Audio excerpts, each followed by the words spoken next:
Doctor Mohammad Yunus এবং তারা সবাই মনে করছে যে না, এনসিপিকে শক্তিশালী করা ছাড়া এই বাংলার মাটিতে তাদের কোনো অস্তিত্ব নাই।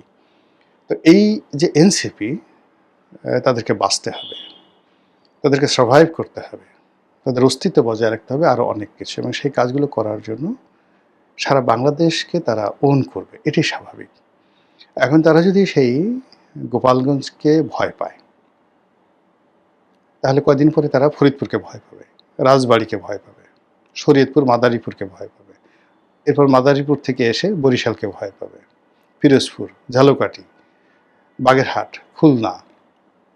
আওয়ামী লীগের যে সকল এলাকাতে ব্রুট মেজরিটি রয়েছে, প্রচণ্ড জনপ্রিয়তা রয়েছে, যশোরের বিস্তীর্ণ অঞ্চলে তাদের জনপ্রিয়তা রয়েছে। তো যশোর, গ্রেটার যশোর মানে খুলনা বিভাগ, বরিশাল বিভাগ, তারপরে বৃহত্তর ফরিদপুর, কুমিল্লা, এই সমস্ত এলাকাতে, যে ব্রাহ্মণবাড়িয়া, এই সমস্ত এলাকাতে আওয়ামী লীগের যে জনপ্রিয়তা রয়েছে এবং এখানে ডেনসিটি, আওয়ামী লীগের লোকদের যে ডেনসিটি, এই ডেনসিটিকে এখনও পর্যন্ত বিএনপিও চ্যালেঞ্জ করতে পারছে না এই জমানাতে। তো সেই ক্ষেত্রে এনসিপির মতো একটি নবীন দল, তারা এই গোপালগঞ্জকে যদি ভয় পায়, এই ভয় তাদের মধ্যে বাড়তে থাকবে।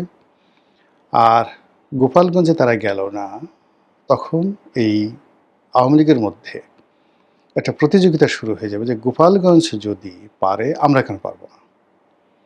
গোপালগঞ্জকে তারা ভয় পেল, আমাদেরকে ভয় পাক। আমরা সবাই তো তাফালিং করতে বা মাস্তানি করতে, দাউদ ইব্রাহিম হতে, এরকম জিনিস আমরা খুব পছন্দ করি।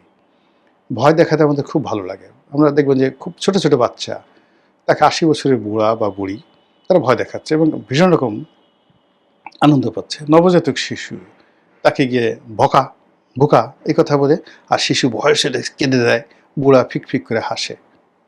এই জিনিসগুলো আমাদের মধ্যে রয়েছে। এখন এনসিপিকে ভয় দেখিয়ে, অর্থাৎ গোপালগঞ্জবাসী যদি মনে করে যে আমরা ভয় দেখাতে সফল হয়েছি, ঠিক সেম জিনিসটি ভাইরাসের মতো অন্যান্য জেলাতে ছড়িয়ে পড়বে, মারাত্মকভাবে ছড়িয়ে পড়বে। সেক্ষেত্রে এনসিপির উচিত এই ধরনের প্রোগ্রাম না করা, একেবারে না করা। আর যদি তারা করতে চায়, তাহলে লোকজন সহকারে শক্তিমত্তা নিয়ে সার্বজনীনভাবে সব জায়গায় যাওয়া, এবং সেখানে যারা রাজনৈতিক নেতৃবৃন্দ, ইভেন তারা এখন আওয়ামী লীগের সঙ্গে কথা বলতে পারে, ওখানে যারা আওয়ামী লীগের নেতৃবৃন্দ রয়েছেন তাদের সঙ্গে টেলিফোনে কথা বলতে পারেন, বৈঠক করতে পারেন, উপহার পাঠাতে পারেন, যে ঠিক আছে, যারা চলে যাবার তারা গেছে, যাদের বিরুদ্ধে আন্দোলন করেছি, লড়াই করেছি, ইটস ওকে, বাট আপনারা বাংলাদেশে আসছেন, আমাদের কথাগুলো শুনেন, আমরা যে আসছি আমাদের কথাগুলো শুনেন, যদি খারাপ লাগে আপনারা প্রতিবাদ করবেন, কিন্তু আমাদের তো কথা বলতে দিতে হবে, আমরা তো আপনাদেরকে কথা বলতে দিতে চাই। এইভাবে একটা রিকনসিলিয়েশন যদি এনসিপি করতে না পারে,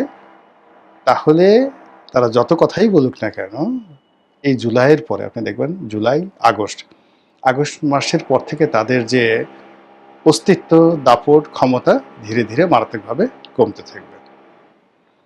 মহান আল্লাহ আমাদের সবাইকে হেদায়েত দান করুন এবং হেফাজত করুন। আসসালামু আলাইকুম ওয়া রাহমাতুল্লাহি ওয়া বারাকাতুহু।